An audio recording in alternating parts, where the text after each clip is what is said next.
Welcome, everybody, to the Digital Nomad Experts Podcast by Beach Commute. Today, Marissa and I are going to try to attempt to answer the question, are digital nomads ruining the planet? This is a tough... We've been circling around this one for some time now. I mean, it's at least for me, as I've gone through ChatGPT, asked it a whole bunch of questions for show ideas. This one pops up every single time, and it's usually under the guise of like sustainability and digital nomad lifestyle, which kind of folds nicely into this anyways. But we also had a request from, thank you, Marquetta, who wrote in asking about different aspects of sustainability with digital nomads. And we just kept thinking, God, this is such a heavy one. Maybe we're not qualified to talk about this. And then we thought, well, maybe we are qualified enough to talk about this. And we come up with a number of different bullet points that we do want to talk about. And we do encourage you to write in and add any color where you might think you have some for any of these topics or any topics that you think that we missed. Because we're all ears. And this is such a new concept of digital nomad lifestyle. We don't really know what the impact is, but we have seen certain things that we want to talk about. And we think that we might have some solutions in some instances, in other instances, we don't know because it is still kind of a new thing. We're still kind of getting our bearings here, but we wanted to have like a brutally honest, transparent conversation about this lifestyle that we're recommending and how we can do the best job that we can for the people and the environment as we're living this lifestyle. So we're going to do our best. Try not to hold our feet to the fire too much. This is a good, honest accounting of everything that we've seen and everything that we could come up with. So before we dive straight into the list, Marissa, do you have anything that you want to add? I've never heard the phrase, don't hold our feet to the fire. You've never heard that? I don't think so. It sounds, but please don't. I was going to say, don't come at us for this episode. So same sort of analogy. But yeah, we're going to do our best here. I think, as Jeff said, we are not perfect.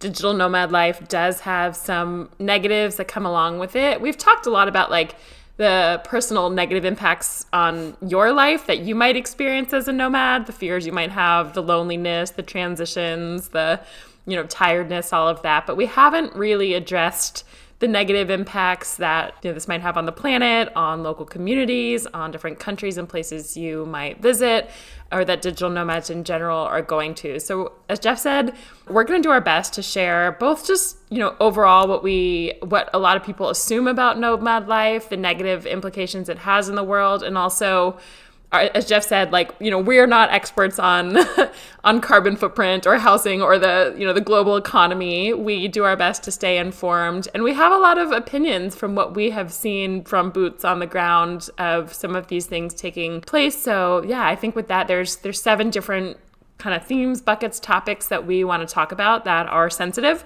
to be mindful of as you were thinking about whether or not you want to live this digital nomad life, and potentially ways to, once you know these topics, to be mindful of it and potential ways to offset them as well. So with that, Jeff, you want to pop it off with number 1? And if you are an expert, write in and tell us. Seriously, we're humble. We want to know the right answer more than we want to be proud or right. So yeah, just shoot us a note. And how have you not heard the expression "hold your feet to the fire"? That's a really well known. Is it like being burned at the stake? I don't know. It sounds no, not even close to. We're not hunting witches here. It's to put pressure on a person or organization in order to obtain a desired result. It's hold someone's feet to the fire. All right. Makes sense. Go ahead. I mean, sounds painful. I don't want my feet on the fire. I have walked on fire. Don't burn Marissa's feet with that. Let's jump into number 1. Sustainability concern is housing. Yeah. So this one is really, really complex, and I think we might have to take a disproportionate amount of time to talk about this. Okay. Because there's so much that goes into this. And the big concern that I see on the ground and that digital nomads talk about is when you move into particularly nomad hotspots, a lot of the rents go up. And with the rents going up, you see this economic issue happening where rents go up and the people that actually live there who are not digital nomads can no longer afford the new market price for that rent. So they get pushed out of the places that they were normally living because tourists, digital nomads, whatever, have moved in and artificially pumped up the prices. And I think the best example that I can see with that happening, probably going to think of the same thing, would be South Africa, Cape Town, right? You say yours and I'll add in, or do you want me to give a couple examples as well? I've also seen Medellin. Yeah, actually, give me a couple examples before I really dive in. Yeah, well, I think we just travel to different places sometimes. So yours is Medellin, Cape Town, South Africa. For me, the first one that comes to mind is Playa del Carmen in Mexico, Puerto Escondido in Mexico, definitely Canggu and Ubud in Bali. It pretty much Playa didn't used to be that expensive. Has it really gone up? It's gone up a lot, but definitely people who used to locally, before digital nomads really existed or became a hotspot, the local people, like local Mexicans who used to live in Playa, have been pushed back. There's sort of like a rectangular area, and there's a highway that divides, and a lot of local people have been pushed to the other side of the highway. So a couple miles back from the main areas that they were often living. There's brand new apartments and high rises and pools and doormen and buildings, and it's just not, you can't really afford it locally anymore. Okay, that's interesting. I mentioned Cape Town because it's one of those instances where you can really, really tell it's happening. It's super blatant when you see a huge discrepancy between the normal cost of living, normal day-to-day stuff, buying food, gas, taxis, whatever, compared to the cost of rent. Like if there's not a one-to-one, like here in California, rent prices are extremely high, everything's high. It's like normal. It's just you have to have a lot of money to live in California. But when you see this huge discrepancy, you can see something's off. Like it's created this rental bubble, and you clearly see that in Cape Town. And you can almost 100% track that back to tourism. And I don't know what percentage of that is digital nomadism, but I know it's some for sure. I mean, when I was there last year, there's at least 50 digital nomads in my channel that I knew. And on top of that, there's hundreds more during the winter when it's the high season, they're all over the places, and they're all living in little hotspots in Cape Town in the same little locations. And so just the economic principle of the thing is, if people are willing to pay a price, then they'll probably be willing to pay more. So the rental prices continue going up, catering to the digital nomads, and then the people living there can't live there anymore. And that's a big problem. And I haven't really wrapped my head around how you go about solving for that problem. Diego actually about a year ago had a good idea with that. He thought we need to become less concentrated in hubs and spread out a little bit more, which fortunately with how much we're seeing improvements in bandwidth and internet connection, we're able to do that. We're going to places that we no longer were able to go to before, and more digital nomad hotspots are popping up that aren't just Mexico City, Medellin, Bali, that kind of place. So it's less impacted on these areas. When it's just 5 places where tens of thousands of people are going, it's like, you're gonna feel it. But if you start going to some of these more branched out places, the impact isn't going to be quite as severe. Other than that, I haven't really heard any solutions that I love that would work. We didn't talk about this before the podcast, so I'm wondering what your thoughts are. Yeah, if there are solutions. I think the same, which is, as you said, it used to be that Wi-Fi was really like, if you went to other countries that had a lower cost of living, because it is, as you think about digital nomad life, a lot of people's reasons. One, yes, you want to go visit other places in the world, experience other cultures and locations and continents and all of that. But a lot of people also enjoy the pricing arbitrage, meaning if you're living in the States or in Europe or Canada or somewhere where the cost of living is pretty high, it's pretty appealing to go to Mexico, Colombia, Thailand, Indonesia, some of these places where the cost of living is really low. So you can pay $500 in rent instead of, $5,000 or, $1,000, $1,500, $2,000 in rent in places. And the cost of, I think about living in Thailand where a salad cost $2 for amazing local ingredients and I'm paying $15 for a salad in the US that's poisoning me, you know? So I think a lot of people are traveling, like we're choosing these very specific countries, places that not only had a lower cost of living, but also had a really great quality of life. They're warm places, the weather's nice, but they also had Wi-Fi. Now there's Wi-Fi, there's Starlink, like there's better Wi-Fi all over the world. So I think naturally, I hope it will all be, and more people are becoming nomads. So there's more of a network, right? Before, if you wanted to have a network of people, you kind of had to go to some of these hotspots. Now there's digital nomads living everywhere. And so my hope is that some of this trend, even though more and more people might live the digital nomad life, that we're going to be spread out over more places simply because there's Wi-Fi now in more places. So you don't have to be in just like, if you go to Thailand, you don't have to live in Chiang Mai or Koh Phangan. Like there's Wi-Fi on other islands and other places that you can go. So I think one, that's one way to do it. Two, this one, the other part that's tricky is like when I go to some of these locations, like you want to stay in the walkable places in the best areas and towns. One way to mitigate it could be, you know, go stay on the other side of the highway, go stay in the local parts of town. Don't just drive up prices in one area perhaps. But it's also sort of, you know, I think this used to be the case with, it used to just be hotels. And so, you know, as a tourist, a hotel might take over a really great area and the price would rise of, you know, room service or a restaurant at that hotel. But if you went into town, it still had local prices and local people living.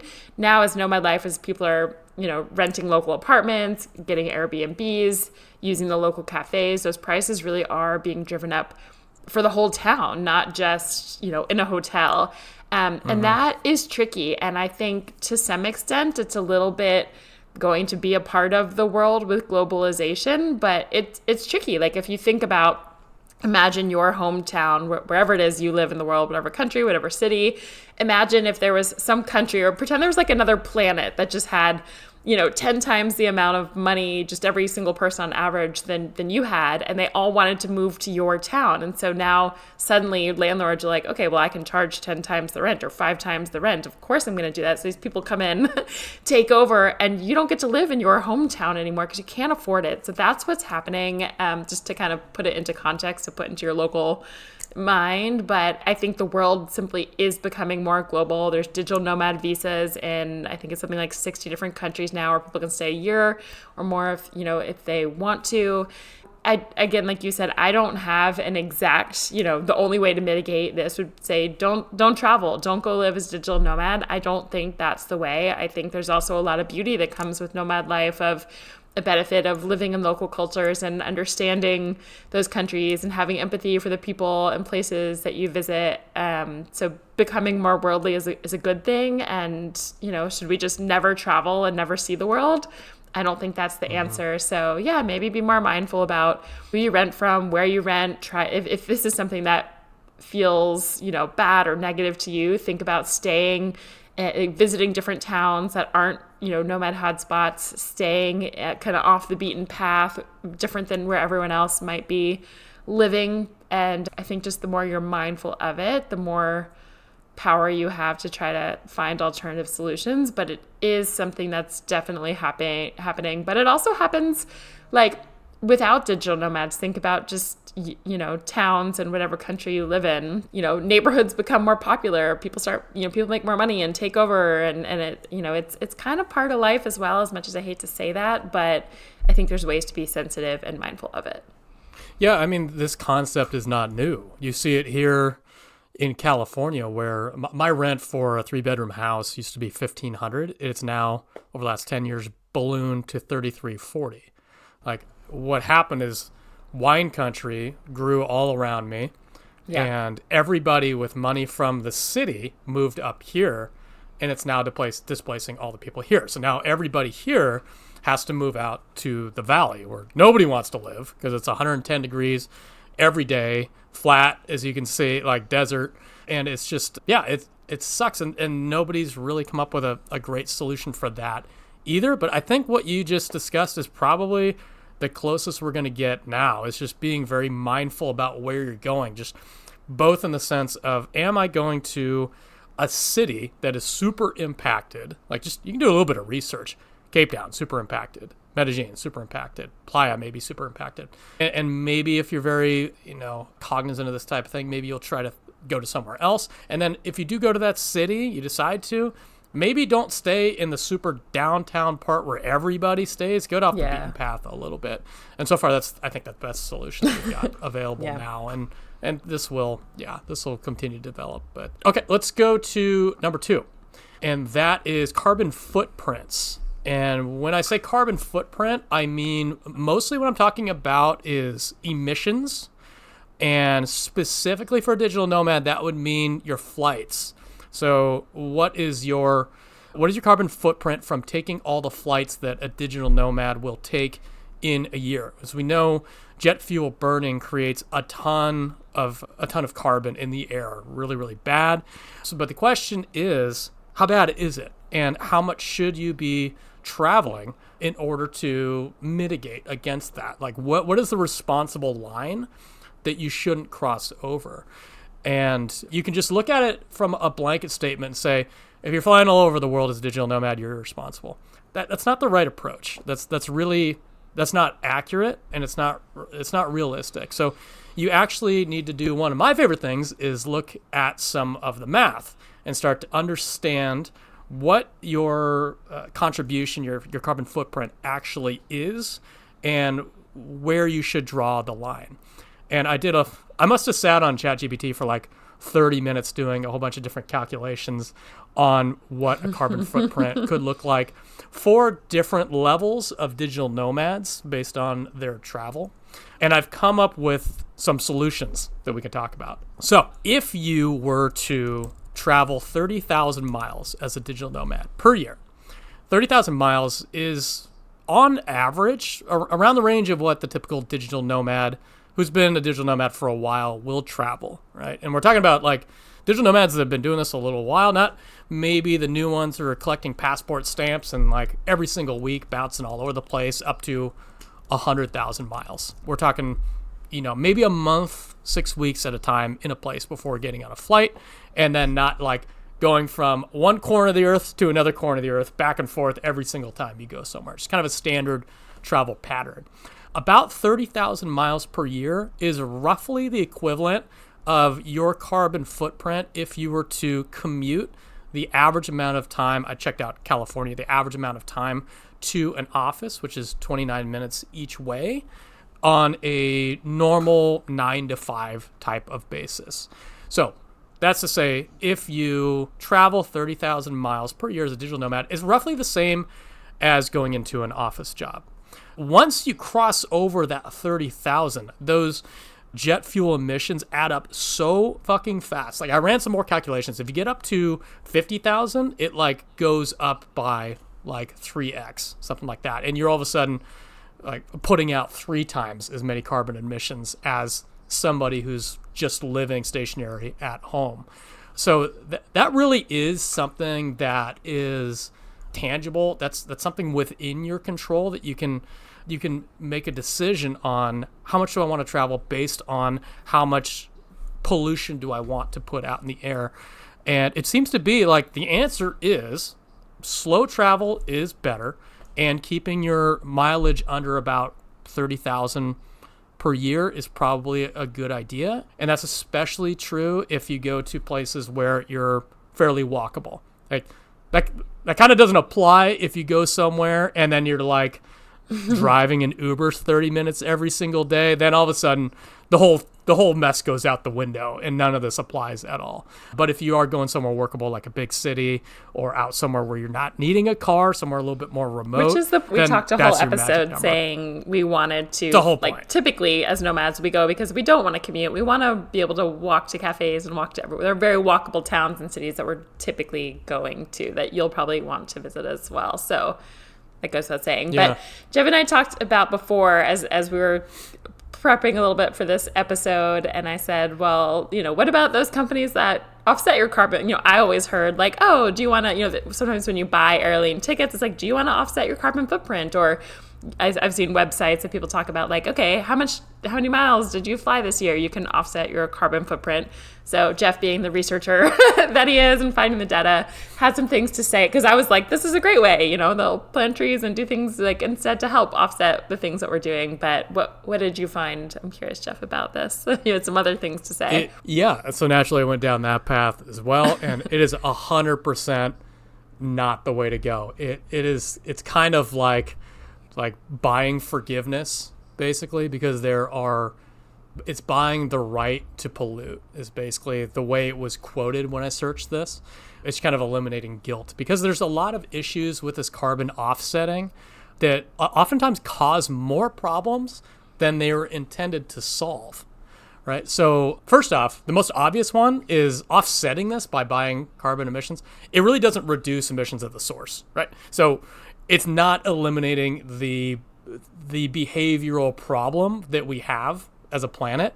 It's just buying your way out of it. And so point number one, we kind of don't even need to go any further than that, but we will, obviously. Another point is that a lot of these projects, and let me give you an example of some of these projects. You buy carbon offsetting, and one of the organizations says they are going to plant X amount of trees in a certain location, and that's going to offset the carbon. Problem is, these projects have almost zero accountability or documentation. We really don't know about the integrity of these projects, and a lot of times they just straight out fail. I'm also finding that a lot of times when they build these areas that are meant to offset the carbon footprint, replanting trees, things like that, in developing nations, they will completely remove these places, these people, displace them from their land and build these trees, which may or may not actually survive. You've also got, there's greenwashing concerns, there's community impact. Oftentimes they miscalculate how much they're actually going to offset the carbons that people are buying. So they say it's going to be 1-to-1. It's not 1-to-1 because the math isn't very good.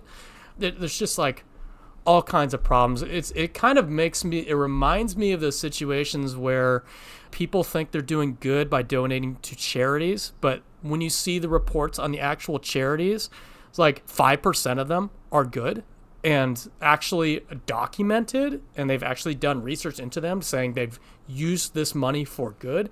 It's the same exact thing, but even worse because it's kind of a new thing and is really, really unregulated. Yeah. So the answer is not buying forgiveness. Yeah. So I would say we just throw that out as an idea. It's good to know. I always assumed that was a good thing. So the more you know, the more research you do, it's good. So we're here to do that for you. Really, Jeff is here to do that for you. The way I think about this too, when I think about this, if someone had told me this before I came a digital nomad, I know as I was growing up, I had a real passion. Environmental science was my minor in college. For some reason, like in high school and junior high, I always was like researching deforestation and trees and recycling. Like I've always really cared a lot about it. And I think if I'd heard this or thought about it before becoming a nomad and it deterred me, like, I don't know, it's a tricky thing. And what came to my mind as you were talking was, we talk about global warming and the planet. I feel like as individuals, of course, we should all try to, implement changes and do better. But I feel like the more I've learned about it, as I'm in my house growing up, like shutting off lights and turning the air down and like trying to, drive fewer miles a day, when in reality, a lot of times it's like huge companies that are polluting the world and using all these emissions. And it reminded me, I saw this headline a couple days ago that was saying, you'll love this, Jeff, I guess Starbucks had like a return to office call for several days a week. And so their CEO is now living in Newport Beach, California. And so he is now, as part of the Starbucks budget, he has a corporate like private jet that he's flying back and forth once a week. I might be wrong on that. Maybe it's every other, I think it's once a week. Doing a Taylor Swift, like I'm not 13-mile flights. Yeah, but it's like, it's 1,000 miles from Newport to Starbucks office in Seattle. And so like that's happening every week. And then we're like, oh, don't travel the world. Don't live as a digital nomad and cross the continent once to save the world. Like there's bigger things happening too. So I think with that, I wanted to sort of add that in because, it's important to me, yes, be mindful, if you can take fewer flights or not cross back and forth continents. And, once you get to a continent, travel by bus or move a little, travel slower or, go to some countries next to, plan your travel map a little better. So you're not popping around, from Asia to Africa to South America to Europe, back to the US, wherever. So I guess what I would say is there's ways to be more mindful, but I don't know. I think we're also meant to travel and explore the world and have these experiences. And like anything, you could just sit in your home for the rest of your life, but is that the way we're meant to live? I don't think so. So I guess I don't have a full, before I would have said, offset your carbon emission by buying from these companies who plant more trees. Now, I guess that's not the answer, but I would say, maybe you want, if this is something important to you, maybe travel a little slower, plan your routes a little bit better, don't cross continents as often if you can, but do still travel. And I think travel the world, explore the world, find cool countries and places to visit. I wouldn't want that to stop any nomad or any traveler from visiting and exploring the world. I think that's the right answer. I think it is being mindful of your route for sure. Not just blindly taking 13-hour flights because you didn't plan very well. Yeah. Not traveling on a 2-weekly basis. We've talked about so many benefits to slow matting. Yeah. So there's a benefit to you and to the environment. Just do that for sure. Yeah. And then lastly, try to keep your mileage under 30,000 per year, so you're not creating more of an impact than the standard person just living and working in a local office. All right, so with that one, I'm going to kick it back to you. Number 3 on our list was single-use items as travelers, as digital nomads. So what does this mean to you? It's really easy for us as digital nomads to just buy exactly what we need in that moment and then throw it away. And that's very problematic across the board. There's a few things that we need to unpack with this. An example would be, I don't travel with a water bottle. I buy plastic bottles all the time because that's all I need in the moment. I'm just going to get a plastic bottle. Or I just need a tiny little tube of toothpaste made out of plastic for a couple days. And I'm not going to get the big one because maybe I can't make it through security or something. Another one is I actually know somebody or know of somebody, I can't remember exactly how this information came to me, would buy a whole new set of clothes everywhere he landed and then throw it away at the end of the trip. That's crazy. That's the worst example I've ever heard of it. That's terrible. And you hear about all that kind of stuff with fast fashion. People, it's meant to last 3 washes and then you throw it away. And it's awful. It's awful for the people making it, awful for the environment. It's the same thing across the board as a digital nomad. When you buy stuff, you should buy stuff that you intend to use over and over and over again. And kind of low on plastics, higher quality typically. If, for example, if you are going to get a backup battery charger, don't buy some cheap piece of shit that's $20 that's going to break and that's going to be a battery in another landfill. Buy a high quality one. Just buck up, buy an $80 one, buck up, buy an $80 one that's going to last you 3, 4, 5 years or something like that. And, don't just buy cheap stuff that's going to break immediately. So I guess the theme behind the fix with this is a lot simpler than the first two. Yeah. It's just be mindful of the stuff that you buy and don't be wasteful of things. Don't buy an entire wardrobe and throw it away when you leave. That's an obvious thing. You don't do that. But it's funny. I do wonder though, as you say that, I had a travel friend who he traveled really light, only in one little backpack, for all of his nomading stuff. And he would leave stuff from time to time, or if he got somewhere that was colder, he would buy a jacket that he would leave behind or give to someone. But as I think about it, he had such little amount of clothing, and it seems crazy where we're like, oh, just buy a jacket, leave a jacket, buy your shirts, leave these shirts, you don't have room. But I would say probably overall, the amount that he was fitting in this backpack compared to you think about people's closets who don't, like if you just have a home and live in a home, or I'm thinking about US consumerism. I think about myself where it's really easy to just buy things on Amazon all the time, like I would imagine digital nomads are actually buying fewer things. Yeah. So I don't know, like even if that person was buying and selling a whole new wardrobe, I'm not saying you should do that. I try to buy staple pieces that, sometimes I travel with things and I'm like, this has been one of my staple pieces for, 6, 7, 8 years as I've been traveling, and I love it just as much. It serves to, like, I love that it's lasted, and I bought it because it was something that I thought would be good for travel and continue to be. But I wonder if even people were buying whole new wardrobes as in every place they went, as like if they had a small backpack. I bet some of those nomads are still buying less than an average, maybe not an average, but like a lot of people who just, buy fast fashion and fill their wardrobes just on the regular at home. I don't know, but just a thought. I think there's probably something to that for sure. I think digital nomads are a little bit more minimalist than the average American consumer, which is like the worst offender on the planet. The consumerism here is insane. So yeah, I think in general it's probably good as long as you don't cross over and be one of those super mindless people, just buying things, buying and throwing away. Yeah. If you're conscientious of that kind of thing, it's fully within your control to address that check mark there. Yeah. And there's things, I have friends who were in a place for 4 months living and bought a whole desktop monitor to work better and things like that they were like, I'm going to leave it behind when I'm done. But there's also marketplaces, a lot of that, other nomads might use, like instead of just getting it, throwing it out, people sell it. There's marketplaces you can give it away or have a friend or another nomad group like who's coming and like let it be continued to use. So anyway, that's number 3. Before we move on to number 4, if you are interested, we've really talked up like all the greatness of digital nomad life today.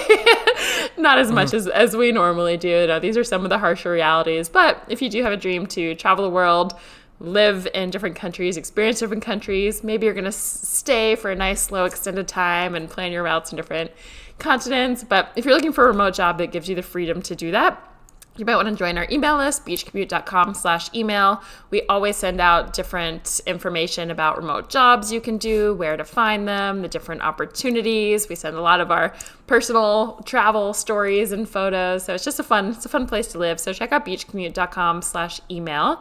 And if you've listened to this podcast, whether you're new or listened to a while, we also would greatly appreciate a 5-star review on whatever platform, or a thumbs up, or the stars. We never know what it is where you're listening, but it really helps the podcast to continue to grow so we can keep sharing more information like this with you.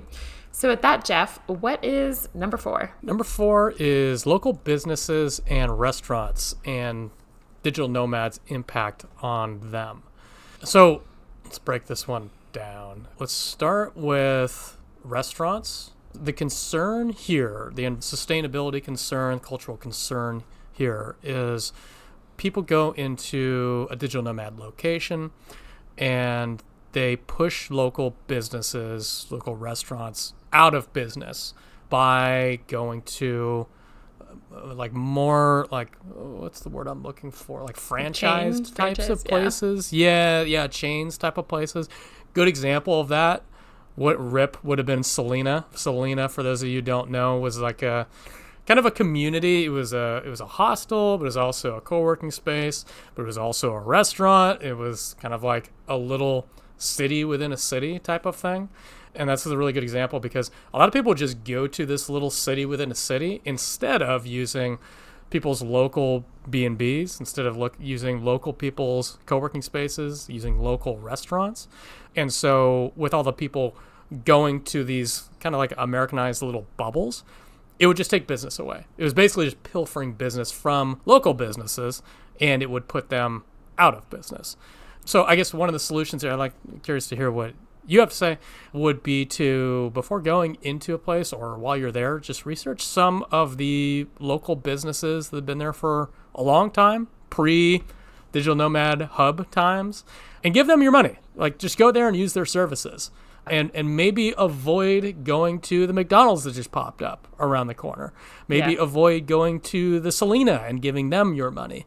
Because when you give the money to the locals there, it keeps their business alive, but it also keeps their culture alive. It makes it so that like it trickles down, so they actually can afford to continue living in that location because rent prices are already going up, as opposed to giving it to like a larger corporation. Yeah. And this goes as well with the types of activities and maybe tour guides that you find. So there are some tour companies that are just national, global companies that have a local office in different countries or towns or places that you could give your money to, or you could find a local tour guide who is from there and lives there and their money stays local businesses. I think the point is, one of the benefits, I will say, of digital nomad life, there's a reason why a lot of countries have created digital nomad visas. The reason why tourists, and before digital nomads, there were just tourists, right? Tourism is important in a lot of countries. That is the backbone of many economies in a lot of local places. They rely on tourism money to come in and eat at local restaurants and pay in different stores or experience or boat tours or what have you. So it's not all bad. Like, there are a lot of countries who depend on money from whether it's tourism or digital nomads and want digital nomads to come to their countries to help boost the economy. So there's a plus. There's a plus in all of this. But if you're going to these places and you're just eating at global chains and using tour guides that are, or tour companies that are, international companies, those profits go to those, headquarters, the global corporations, and don't necessarily stay in that local town or place. So be mindful when you're traveling to, as Jeff said, find restaurants that are owned by a family nearby. Do some research or ask around when you get there and find some local tour guides who you put money directly in their pockets with their families and it stays there. So it takes a little bit more research, I would say, but it's definitely a cool way to boost and support the economy in a way that it stays locally and doesn't just travel back to another country.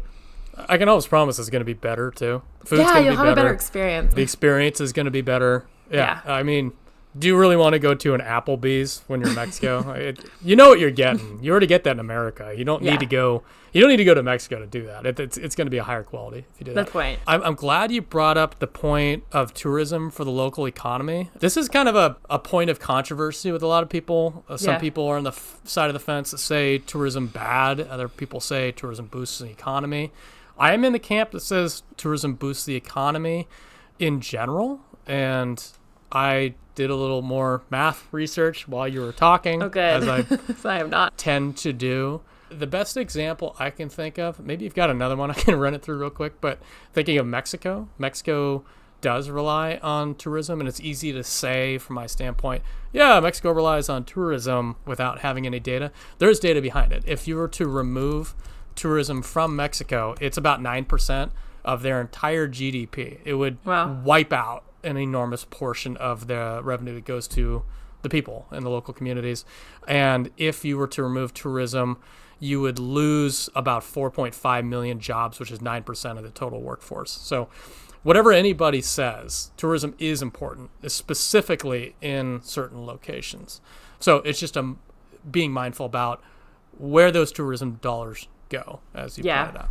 Yeah, it's I feel like I wouldn't be qualified enough to speak on, I don't know, I feel like that takes like a macroeconomics expert to view. Just give it, like, I feel like I can give more of like the local opinion of just meeting all people who own the restaurants and own the tour companies and having great experiences and just understanding that from my own mind. But in terms of like, is global tourism or like, I feel like I'm not qualified to say for certain. So again, don't come at us, don't put our feet in the fire or whatever for this. We're just kind of sharing what can be looked at as good or bad and ways that we have found to sort of be more mindful to the best of Jeff and I's ability, not being macroeconomists. So you can't paint in broad strokes either, because every country is going to be a little bit different. They're going to rely on tourism to a different extent. Yeah. And the way those tourism dollars are brought in and how they're spent is going to vary from country to country as well.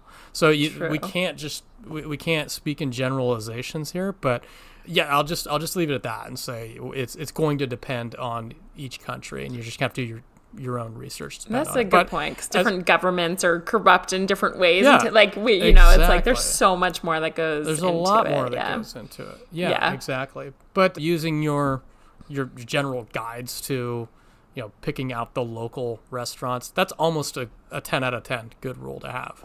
Yeah, and as Jeff said, like, those are the best experience as a digital nomad, like to really get to eat with local people or families and hear their stories and like better. The guides. Yeah. It's better all around. So, okay, with that, what are we on number 5? I put tourism stuff. It's not a very good over tourism. That's what you told me. Over tourism? Okay, yeah, all right. Maybe better. Yeah, my notes weren't updated. Over tourism. Right. And what I mean by that is through tourism destroying the land and potentially impacting the culture. And a good example of that is what's happening to Machu Picchu.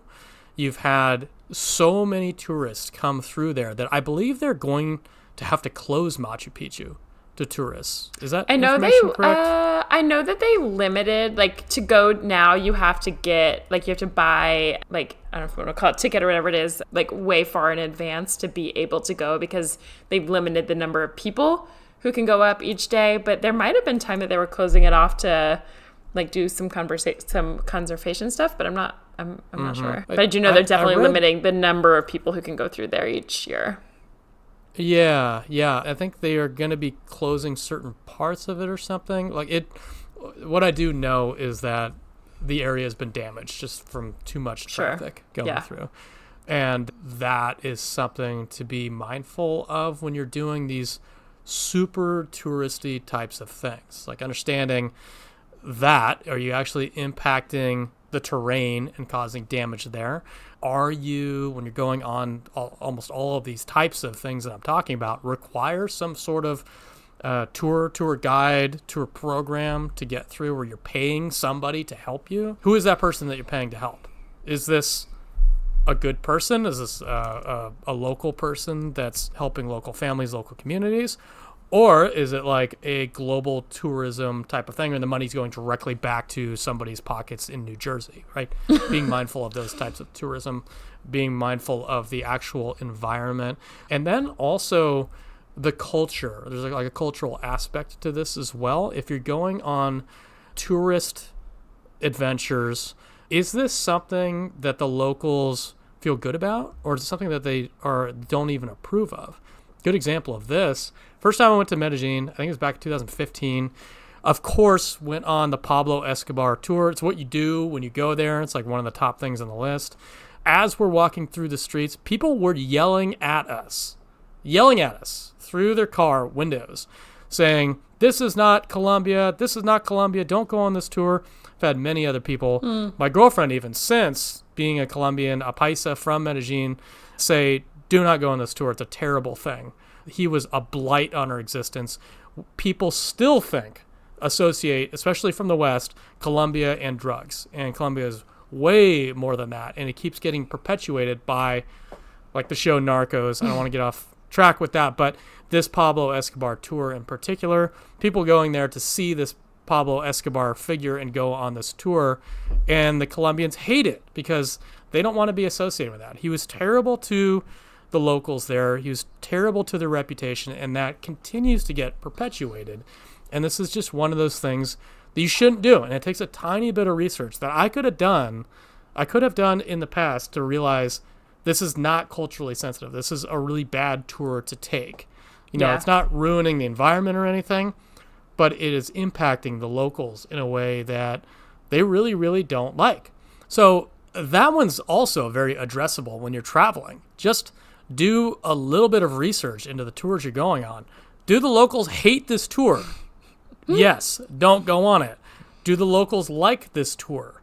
No. Okay, go on it. Who's giving the tour? Okay, perfect, got it. Simple things like that. Would you say not to go to a place like Machu Picchu? Just curious, like your thoughts on that. I would say I would have to do a lot of research before I went into what's actually happening there. Yeah. To the locals and to the environment. I would say, like, if I were to learn that this environment is just getting fucked, like Right. it doesn't look like it used to, a lot of the tour guides aren't locals, that it's going to corporations that are running these things, I probably wouldn't go on it. No. Right. But I mean, that's just a personal, anecdotal situation. I can't speak for groups of people what they should do. It's a tricky one because obviously a lot of places that have over tourism or have been, is there a verb for that? Over tourized? That's not a word, but over tourism. It could be, or is we made it up. And you'll it's look a good it up. one. I think I made that up, but whatever. Places that are over visited, like they're usually over visited for a reason because they were once really special places, are still very special places, or extremely beautiful. So it's tricky. Like I've been to Machu Picchu and it's magical. It's amazing. So again, it was a lot of years ago, probably 10 years ago I went there. So maybe like you, if I knew differently today, if it was, and we're not saying don't go to Machu Picchu, we'd have to do our own research as well.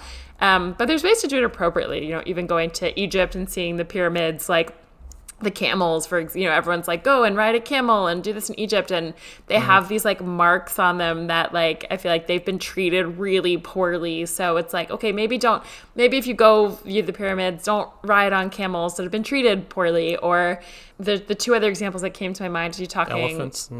Yeah. Or you can do research. That's a great one. Like elephants, I guess isn't quite over tourism, but it's, treating it well. But, if you're going to go see elephants when you're in Thailand or places like that, there's some places where like, come ride the elephants. Like elephants are not meant to be ridden, but there's places that actually are sanctuaries for animals that you can go, and the money that you pay to visit them, supposedly, who am I to say, but it helps, you don't ride them, and it helps to pay for food and to help them, get healthy, or I don't know, hopefully be released back into the wild. But, the places that you visit matter, and not all elephant sanctuaries are created equally, as an example.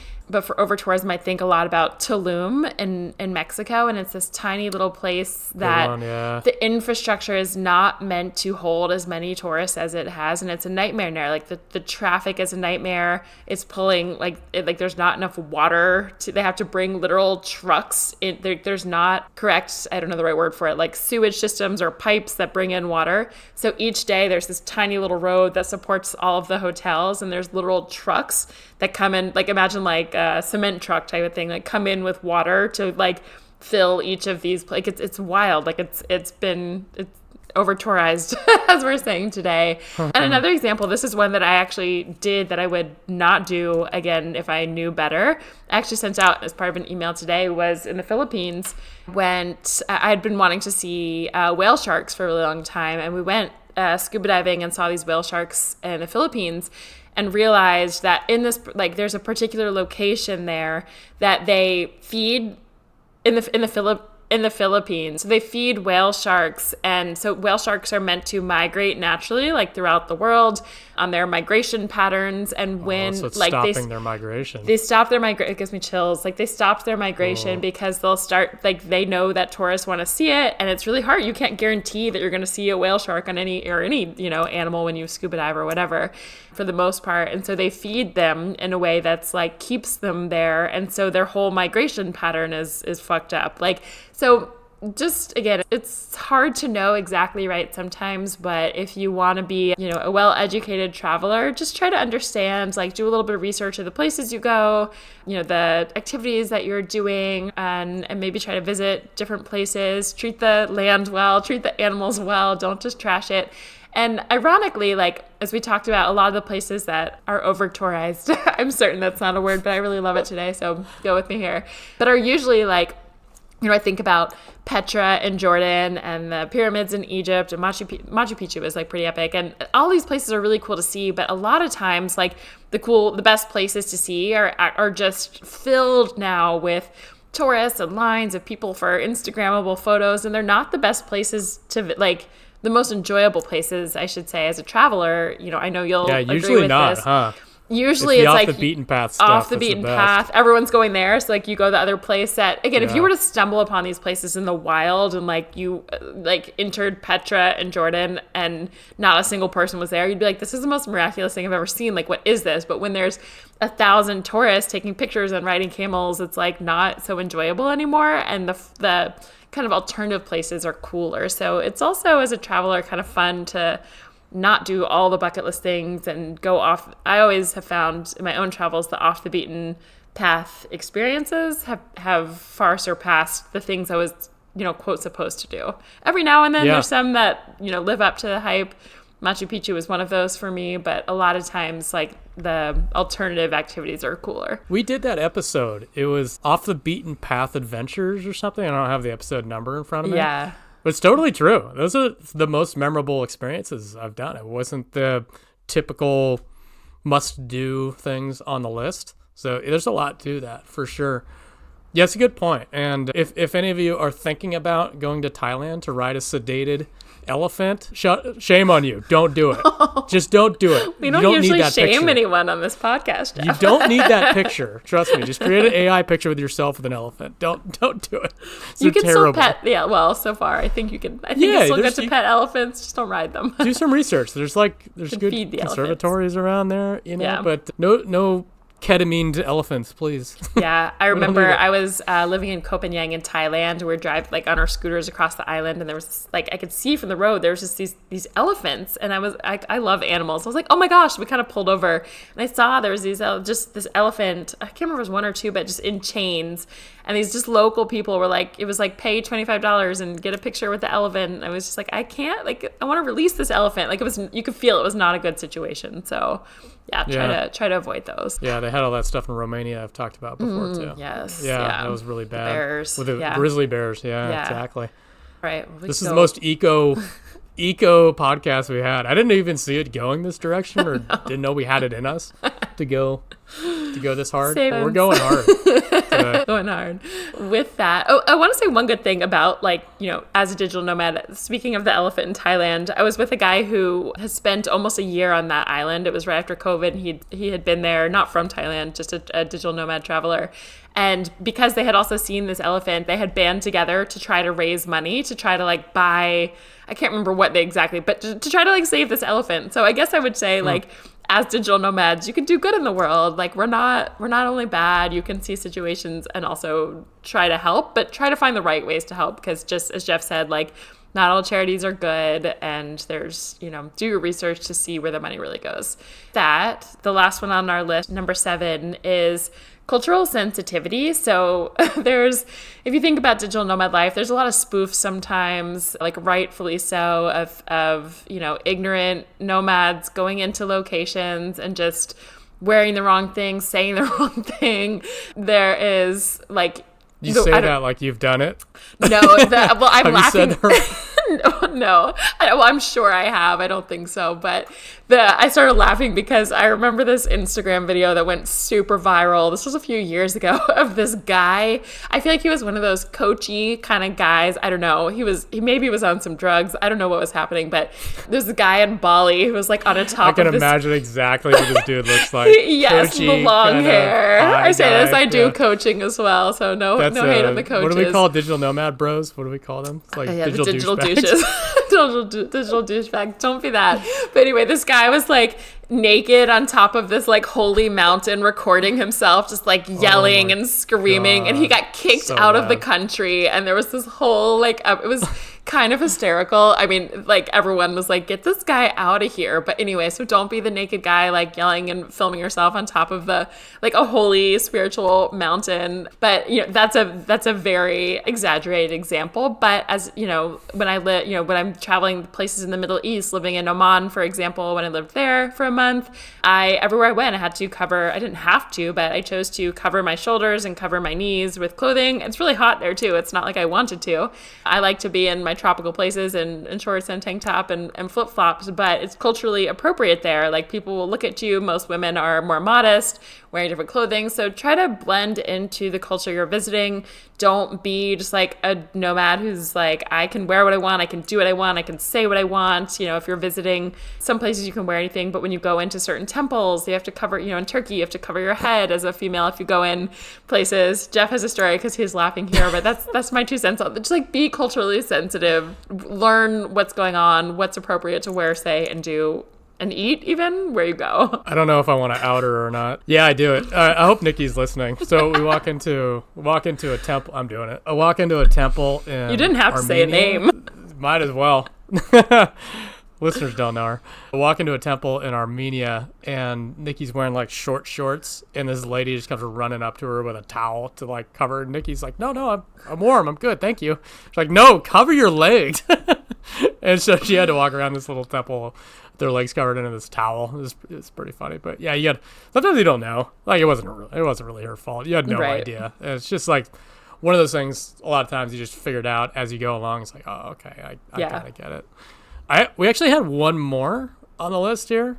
Did we? That we got to ask. Yeah, well, it's like conservation of resources. Oh, okay. So, yeah, conservation of resources is kind of being mindful of how you're using, say, for example, water in certain locations. This is kind of an obvious type of thing. If you're in a desert, don't be spending 20 minutes in the shower. Just being mindful of that thing. Another good one is South Africa, energy conservation. They already have rolling blackouts there, it was usually like 2 or 3 a day, 2.5 hours a piece. So you get like 5 to 7.5 hours without energy. I couldn't believe it when I was there. When I was there, they had the Formula E race competition. It's like global competition. What that means is it was a week-long setting up and event of electric vehicles racing in downtown Cape Town where there is no electricity. That's like, it's the most insane thing I've seen while I was traveling. It's like a giant middle finger to like all of the city and the country. It's like, we're going to use all the electricity that we don't have to host this electricity event. I'm like, what the hell is going on here? That's wild. I don't know. I'm not educated enough to talk on this completely, but I remember talking to a local person there who was saying they actually had enough electricity, but it was more of like it was almost like more of a scam by the government, that they would like take the money that would be otherwise used, but that wasn't being used by electricity during the blackouts. So I don't know, maybe they have, there's a lot of similar stuff. There's something corrupt going on with it as well. So maybe there is enough, but it's still wild when there are blackouts to a lot of towns where people are not getting power, electricity, Wi-Fi, you know, all of these things. And then there's a giant electric vehicle race going on. That is a little fishy. Yeah. So that's it. That's our list. I hope we did it justice. I felt, man, we're an hour in, so I think we're pretty comprehensive. We might have spoke out of turn on a few things. My stats might have been a little off. Feel free you can blast us if you want. Write us in at hello@beachcommute.com. Just, we did our best as digital nomads. We're not experts in economics in any particular culture, so this was our best effort at it. We knew it was our responsibility to talk about it, and we've been kind of circling around it for a long time. So hopefully this answered any questions that you had, any concerns that you had. Marquetta, I hope you're satisfied with our taking on this topic, bravely taking on this topic, so I will say. Anything else that we should add to that, Marissa? No, I think it's good. I think with everything, I don't want it to stop. Anyway, I think travel is important. I think it's important to see the world and learn from other cultures and meet people from all over. I think that travel is just important for growth for us, and it's happening. So if you do it and you want to get a remote job and travel the world, I hope that this episode helped you be able to do so more mindfully. Just, it's like the more you know, the more you can make better decisions as you go. So that is my hope for this episode, is not that it deterred you from becoming a digital nomad or getting a remote job and living out your travel dreams. My hope is that you can do so more responsibly than you could if you hadn't listened to this episode. Yeah, the answer is not do not travel. It's like use some of this information to responsibly travel. I think that's the key. Perfect. So well, all right. I was going to say with that, we'll see you next week. Okay. See you next week.